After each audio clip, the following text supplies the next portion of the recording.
ഏവരെയും പുതിയ വാർത്തകളിലേക്ക് ഞാൻ സ്വാഗതം ചെയ്യുകയാണ്. ജനാധിപത്യ രാജ്യം ഭരിക്കുക എന്നുള്ളതാണ് ഏറ്റവും അന്തസ്സുള്ളതും എന്നാൽ ബുദ്ധിമുട്ടേറിയതുമായ ജോലിയാണ്. ജനാധിപത്യ രാജ്യത്ത് വിജയം നേടുക എന്നത് നിസ്സാരമായ ഒരു കാര്യമല്ല.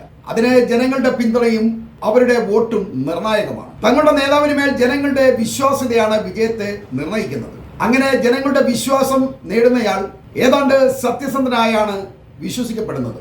അതുകൊണ്ടാണ് അന്തസ്സുള്ള ജോലി എന്ന് പറയേണ്ടി വരുന്നത്. മോഡി സർക്കാർ 11 വർഷത്തോളമായി അധികാരത്തിലേറിയിട്ട്, എന്നാൽ ആദ്യത്തെ ടേമിന് ശേഷം രണ്ടാം തവണ അധികാരത്തിലേറിയ കാലം മുതൽ സർക്കാർ സംവിധാനങ്ങളെ മുഴുവൻ അട്ടിമറിച്ചുകൊണ്ട് തങ്ങൾക്ക് അനുകൂലമാക്കിയുള്ള വോട്ട് തട്ടിപ്പിലൂടെ അധികാരം നേടുന്നു എന്ന് മോഡിക്ക് മേൽ ഒരു വിഭാഗം നിരന്തരം ആരോപിച്ചുകൊണ്ടിരിക്കുകയാണ്. ജനപ്രീതി നേടുന്ന ഒരു കാര്യവും മോഡി സർക്കാർ ചെയ്യാതിരുന്നിട്ടും ന്യൂനപക്ഷ ദളിത് പീഡനങ്ങൾ വർദ്ധിപ്പിക്കുകയും അവരുടെ ആരാധനാലയങ്ങളും മതസ്വാതന്ത്ര്യങ്ങളും തകർത്തെറിഞ്ഞ് ജനാധിപത്യ വിരുദ്ധ പ്രവർത്തികൾ ചെയ്തിട്ട് പോലും BJP സർക്കാർ വീണ്ടും വീണ്ടും അധികാരത്തിലേറുന്നത് കാണുമ്പോൾ അതിന്റെ പിന്നിൽ വോട്ട് തട്ടിപ്പ് എന്ന തന്ത്രം ഉപയോഗിക്കുന്നുണ്ട് എന്ന പ്രതിപക്ഷ ആരോപണം ശരിയാണെന്ന് കൂടുതൽ ജനങ്ങൾ വിശ്വസിച്ചു തുടങ്ങിയതോടെ മോഡി സർക്കാരിന്റെ കഷ്ടകാലം ആരംഭിച്ചിരിക്കുകയാണ്. പ്രതിപക്ഷ ആരോപണങ്ങൾ ശരിയാണെന്ന് തെളിയിച്ചുകൊണ്ട് വോട്ട് തട്ടിപ്പിന്റെ തെളിവുകൾ രാഹുൽ ഗാന്ധി രേഖകൾ സഹിതം കാണിച്ച് മുന്നോട്ട് വന്നപ്പോൾ ഇന്ത്യയൊന്നാകെ തട്ടിപ്പിലൂടെ വിജയം നേടിയ ഭരണകൂടത്തിനെതിരെ പ്രതിഷേധങ്ങൾ ഓരോ ദിവസവും ഇപ്പോൾ കൊടുമ്പിരി കൊള്ളുകയാണ്. വരാൻ പോകുന്ന ബീഹാർ അസംബ്ലി തെരഞ്ഞെടുപ്പിൽ 8.79 കോടി വോട്ടർമാരിൽ 65 ലക്ഷം മുസ്ലിം വോട്ടുകൾ വെട്ടിമാറ്റുകയും കർണാടകയിലും കേരളത്തിലെ തൃശ്ശൂരിലും ലക്ഷത്തിലധികം വ്യാജ വോട്ടുകൾ കൂട്ടിച്ചേർത്തതിന്റെ മറുപടി പറയാൻ കഴിയാതെ മോഡി സർക്കാർ നിയന്ത്രിക്കുന്ന ഇലക്ഷൻ കമ്മീഷൻ ഇപ്പോൾ അങ്കലാപ്പിലായിരിക്കുകയാണ്. നിഷ്പക്ഷമായി നിൽക്കേണ്ട ഇലക്ഷൻ കമ്മീഷൻ വോട്ട് തട്ടിപ്പിന് കൂട്ടുനിൽക്കുമ്പോൾ ചോദ്യങ്ങൾക്ക് ദുർബലമായ മറുപടി നൽകാനേ കഴിയുന്നുള്ളൂ. ജനാധിപത്യത്തെ അട്ടിമറിക്കാൻ ഇലക്ഷൻ കമ്മീഷനും കൂട്ടുനിൽക്കുമ്പോൾ അത് ബാബരി മസ്ജിദിന്റെ അന്യായ വിധി പോലെ ഇന്ത്യക്ക് മേൽ വീഴുന്ന മറ്റൊരു ആഘാതം കൂടിയാണ് എന്ന് പ്രത്യേകം എടുത്തു പറയേണ്ടതുണ്ട്.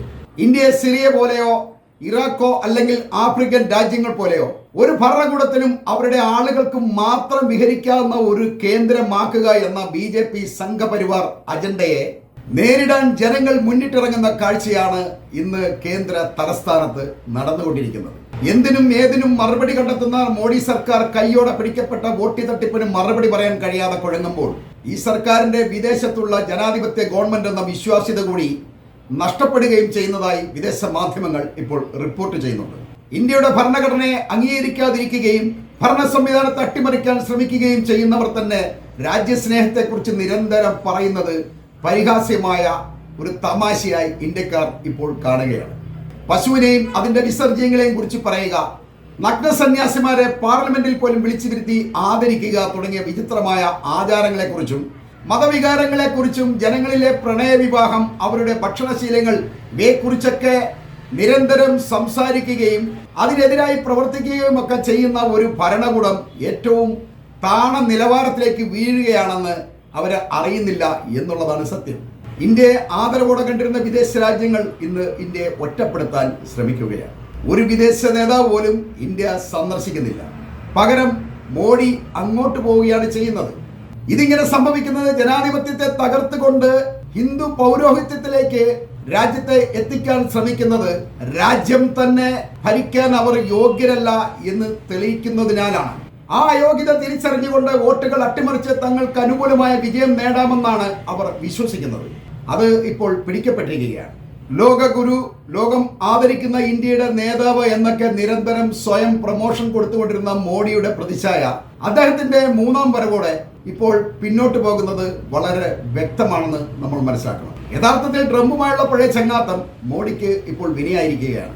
ട്രംപിന്റെ 2ാം ഘട്ടത്തിലെ വരവിലൂടെ മോഡിയെ അയാൾ അകറ്റി നിർത്തിയത് കൊണ്ടാണ് ആദ്യഘട്ടത്തിലെ സൗഹൃദം കൂടുതൽ ചർച്ചയായത് എന്നുള്ളത് പ്രത്യേകം പ്രസക്തമാണ്. അതോടൊപ്പം മോഡിയെ സംബന്ധിച്ച് അദ്ദേഹത്തിന് ഏറെ വെല്ലുവിളികൾ നിറഞ്ഞ ഒരു കാലഘട്ടത്തിലൂടെയാണ് കടന്നു പോകുന്നത്. പഹൽഗാമിൽ 27 പേരെ കൂട്ടക്കൊല ചെയ്ത വെടിവെപ്പ്, യുദ്ധത്തെ തുടർന്ന് പാകിസ്ഥാനുമായുള്ള വെടിനിർത്തലിനെ സംബന്ധിച്ച ചില സംശയങ്ങൾ, ട്രംപുമായുള്ള 50% എന്ന ബിസിനസ് താരിഫ് തർക്കങ്ങളും നയതന്ത്ര പ്രശ്നങ്ങളും, പ്രായത്തിന്റെ പേരിൽ പാർട്ടിയിലെ തന്നെ മുതിർന്ന നേതാക്കളെ മാറ്റി നിർത്തി അധികാരം പിടിക്കാൻ ഉപയോഗിച്ച അതേ പ്രായത്തിലേക്ക് മോഡിയും എത്തുമ്പോൾ തങ്ങളുടെ പാർട്ടി നേതാക്കൾക്ക് പ്രായപരിധി നിശ്ചയിച്ചിട്ടില്ല എന്നുകൂടി അദ്ദേഹത്തിന് പറയേണ്ടി വരികയാണ്. സ്വന്തം പാർട്ടിക്കാർക്കിടയിൽ പോലും വഞ്ചന നടത്തുന്ന മോഡിയുടെ മുന്നിൽ ഇതെല്ലാം വലിയൊരു വെല്ലുവിളിയായിട്ടാണ് ഇപ്പോൾ നിൽക്കുന്നത്. പതിറ്റാണ്ടുകളായി ശത്രുതയുള്ള പാകിസ്ഥാനുമായുള്ള സങ്കീർണമായ യുദ്ധത്തിൽ അപ്രതീക്ഷിതമായ വെടിനിർത്തൽ മോഡിയുടെ ഹിന്ദു ദേശീയവാദ അടിത്തറയെ പോലും അസ്വസ്ഥമാക്കി എന്ന് മാത്രമല്ല, ഇന്ത്യയുടെ സൈനിക ശക്തിയെക്കുറിച്ച് പോലും സംശയമുണ്ടാക്കുന്ന തരത്തിലാണ് വിമർശനമുണ്ടാകുന്നത്.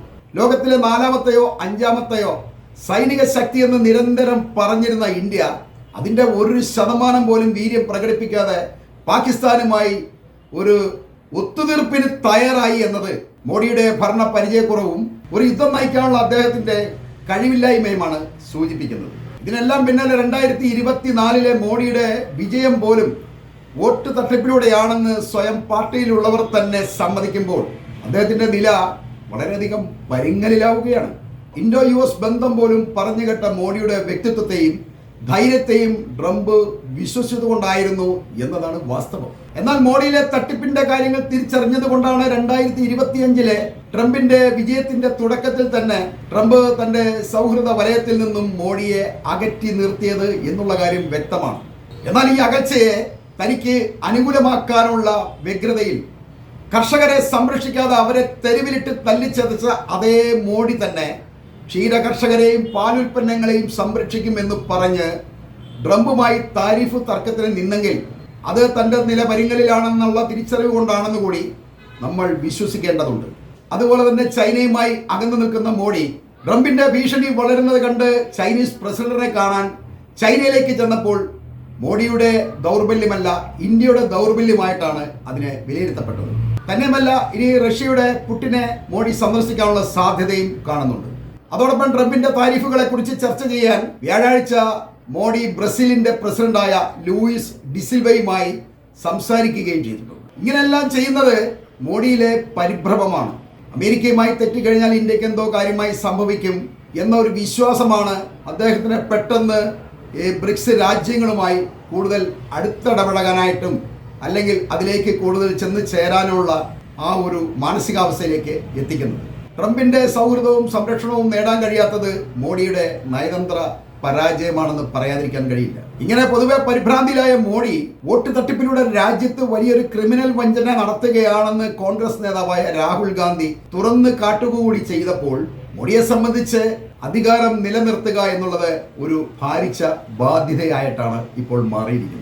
ഇന്ത്യയിൽ BJP ജയിച്ചുള്ള എല്ലാ സംസ്ഥാനങ്ങളിലും ഈ വോട്ട് തട്ടിപ്പിന്റെ സംശയങ്ങൾ നിലനിൽക്കുകയാണ്. കേരളത്തിലെ പ്രത്യേക പരിതസ്ഥിതിയിൽ തൃശ്ശൂരിൽ വിജയിച്ച സുരേഷ് ഗോപിയുടെ കള്ളവോട്ടുകളുടെ എണ്ണം ഓരോ ദിവസവും കൂടുതൽ തെളിഞ്ഞു വരികയാണ്. താൻ മുഖം നോക്കാതെ സത്യത്തിന് മുന്നിൽ തലയുയർത്തി നിൽക്കുന്ന വലിയൊരു സത്യസന്ധനാണെന്ന് നിരന്തരം വീമ്പടിക്കുന്ന സുരേഷ് ഗോപി താൻ അന്യായമായി ഒരു വോട്ടെങ്കിലും നേടിയിട്ടുണ്ടെന്ന് തെളിഞ്ഞ സ്ഥിതിക്ക് രാജിവെക്കേണ്ടതാണ്.